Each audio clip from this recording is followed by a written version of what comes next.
Genesis, Day Age Creationism. Why does the Bible say that the earth was made in 7 days? Firstly, the point of the 7-day creation story is the analogous work week. God is describing 6 days of work in 1 day of rest. This context is useful for both the ancient reader and the modern reader. But for the context of the modern reader, the days are simultaneously long periods of time in Earth's history. Both of these perspectives are simultaneously accurate. The heavens and the earth were made in the beginning. This apparently happened before day number 1 even began, meaning a 6,000-year-old Earth is not required. The key context is the narrator's point of view. Genesis 1 verse 2 says the Spirit of God moved upon the face of the waters. This is the narrator's point of view. The narrator will give a functional description that is understandable to an ancient reader. They will not give a modern scientific explanation.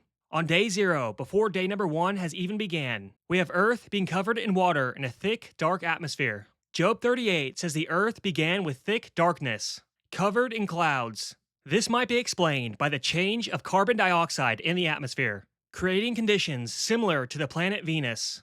On day number 1, God says, "Let there be light." This is the first appearance of light in the atmosphere from the narrator's perspective, which is the Spirit of God on the face of the oceans. The atmosphere is now semi-transparent. This happened about 4 billion years ago.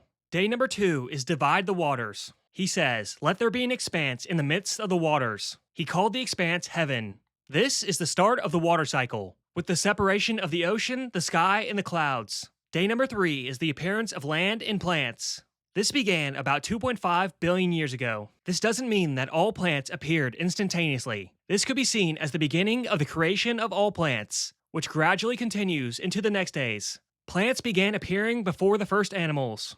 Day number 4 is let there be lights in the expanse, and the appearance of the sun and the moon. From the perspective of the narrator, which is an ancient observer, this is the distinct appearance of the sun and the moon in the sky. The atmosphere is now fully transparent. This could be caused by a rapid increase of oxygen in the atmosphere. Day number 5 is the appearance of all animals in the waters and in the sky. This began about 600 million years ago. It's important to point out that land animals are apparently excluded from this list, even though animals first appeared in the oceans, the land, and then the sky. This might be explained by the fact that the ancient reader would not be aware of any of the animals created on this day, or there could be overlap between the animals in the water and the land, such as reptiles. Day number 6 is the appearance of man and modern land animals, such as livestock. Day number 7 does not have an evening and morning. We are still in day number 7. The story in Genesis accurately describes the creation of the earth and life. Death before Adam. Death for Adam was spiritual, not physical.